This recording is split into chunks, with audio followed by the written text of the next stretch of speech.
There are very few guys nowadays that carry the shape and mass that Joe does. So that is already eye-catching, and when he's walking through a gym, all eyes are on him. My goal with Joe is to bring a more complete package, and that way, like we're talking about, everything flows together.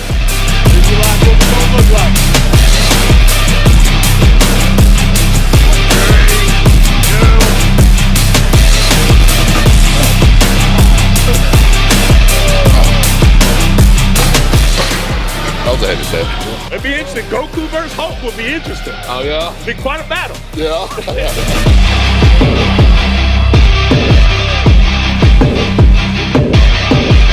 Jay Cutler, I listened to a podcast with him the other day. Guy was eating 10 meals a day. I tried to get 6, but now see, all right, if I get up 5 o'clock in the morning, I might be able to get 2 more meals in. We might be able to get Joe in here a couple more times during this prep. Is that what he's saying? Y'all heard him. Y'all heard it here first.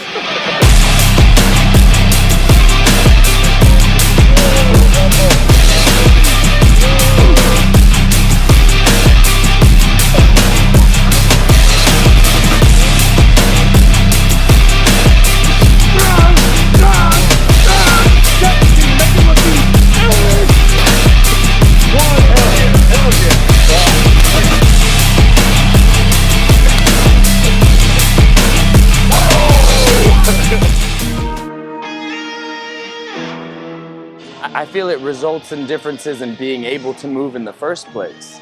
Like most bodybuilders move into another sport and they can't move, they're trapped. They have no instinct. Most bodybuilders now just don't even have a desire to run. That's the biggest thing, they can't move naturally anymore.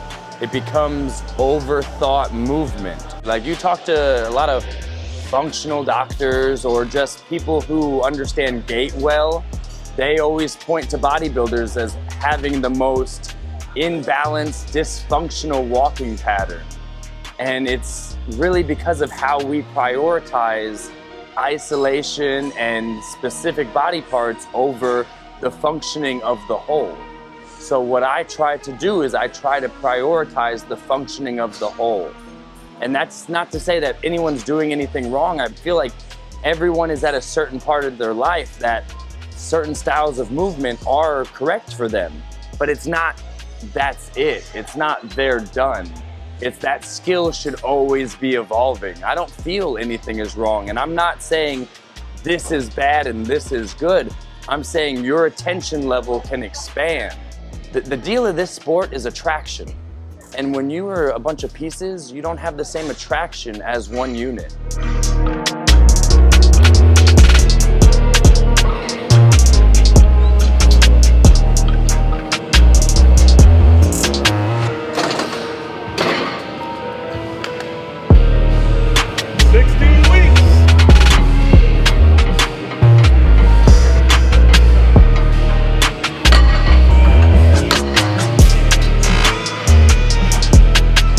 Me and Tony talked about this, but we didn't go into very deep about it. But the question you just asked is a good question, because it's like everything I do is like obviously it's all mental, right? So I've done shows before, and mentally, I admit wasn't all there. Taking care of this, taking care of that, like 80% here with prep. Being mentally down there, and I would always say it's even better physically, of course. So on a mental level, you asked me, is this the best I felt going into a show? Mentally, yes, absolutely. No distractions. Body feels good. Haven't been on stage in about 2 years. Yeah. And I'm looking forward to actually displaying the way we train, not only on the physical level, but mentally, like what we're doing today. Obviously how this mental level applies to life, and obviously when we're going to a prep as well too, so. Sir. To answer your questions, yes. You're gonna rock this motherfucker then. I We know got that. 16 weeks. Yes, sir. I like to utilize heavy, and I like to utilize good attention. I'm not overthinking things with this is for your bicep, this is for your shoulders. I like to put things in this place of this is our goal. These are our tasks. This is our mission. This is what we're looking to create. It's going to be different for everybody. But what I've learned doing this so long is that if I prioritize individual muscles, it has diminishing returns, and it's different with everybody. But what I do notice is the genetically gifted still start to break down and still start to lose their shape and still start to lose their structure and their beauty, and things start to become real tight and restricted. Versus if you give them the freedom to just accomplish a goal and move within a range of movements, think of it like coloring. If I'm going up and down the same path every single time, well, I'm just filling in one straight line. But if I have a goal and the goal is movement based and that movement gets to change, now I'm shading things in. Now I'm doing more than just one straight line. I'm utilizing much more tissue.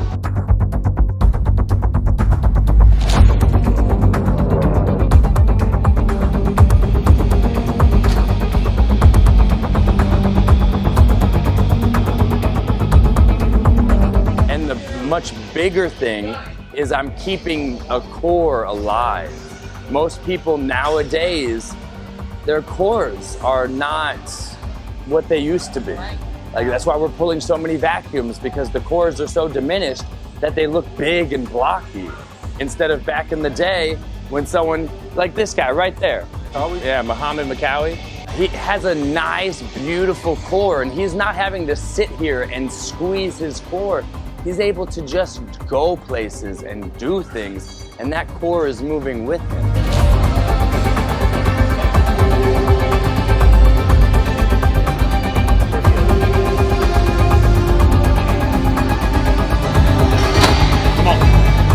Come on, rip it out. Good. Let's go. Let's go. Come on. 4, 3. Good.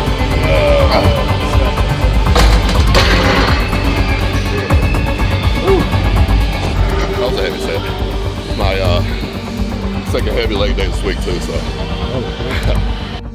Nowadays, we don't have that same beauty. Someone can't just go somewhere and the rest of the physique follows. So this sport is done on stage. It's like, we spend so much time in this playground, yet on stage, there's no bicep curls, there's no deadlifts. It's posing, and it's how attractive you are while on stage. That's what decides fandom. Like right now, we're bringing our friends to the shows, we're bringing our family to the shows, but we want a sport that ESPN wants to air again. We want a sport that your everyday person sees a poster and is like, oh shit, I want to go see what's going on there. And right now, the physiques aren't creating that broad picture. Like, there are guys who have that, of course, but big picture, that's not what the sport is showing. It's showing a bunch of pieces. And in between those pieces are congestion and discomfort. And your everyday person does not want to look at congestion and discomfort moving around on stage. They don't want to see constipation. They don't want to see like stress.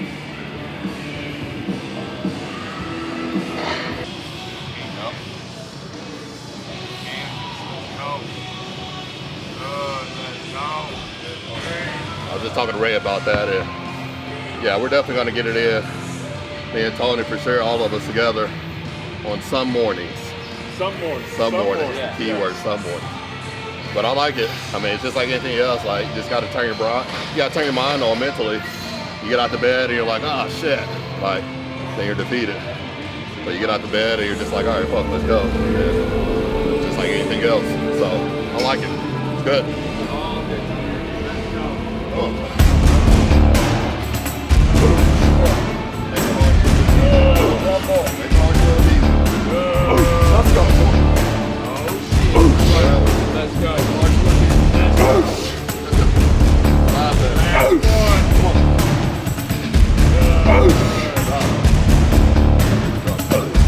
When you're moving well, you just said it, you feel alive. And when you're trapped, isolated, restricted, you don't feel alive. You feel trapped. You feel trapped by your own body. You can't move well. You walk around stiff. And that should not be something we're preaching when it comes to this sport. We should be finding methods to use this body as a unit, as a whole, because when it comes to attraction, we're attracted to the things that move beautifully.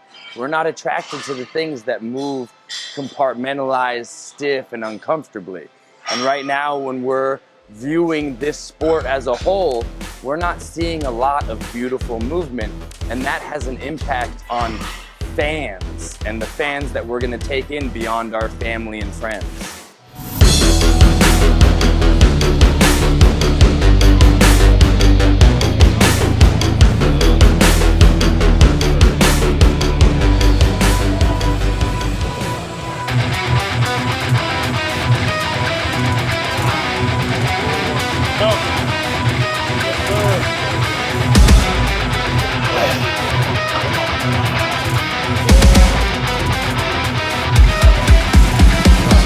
How do we make the hard set look the easiest? Right here. That's right.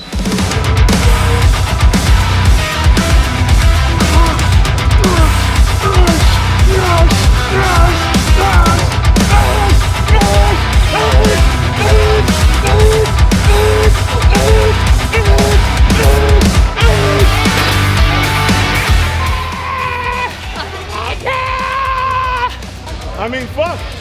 Someone got to push the big bear. Shit. I love it. Hey, I want 50.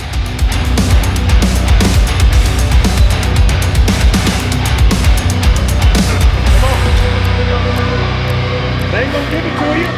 Yeah. There we go. Let the animal out. That's 8. Come on, 15. All fucking day.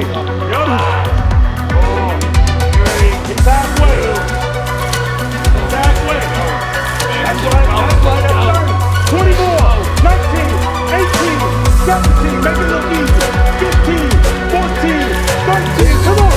12, 11, 10, 9, 8, 7, 6, 5, 4, 3, 2, 1. They're very busy. They're not going home, sitting on the couch, watching Netflix. They're not spending their day up in the gym just hanging out.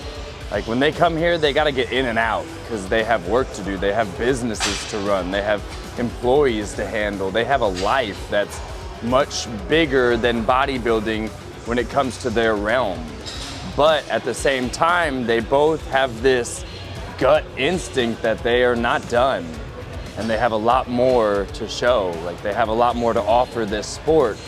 And that's exciting that individuals that have like the potential to do big out in the world also feel the drive to stay in this sport. It's not something they're doing for the money. It's something they're doing because they want to be great.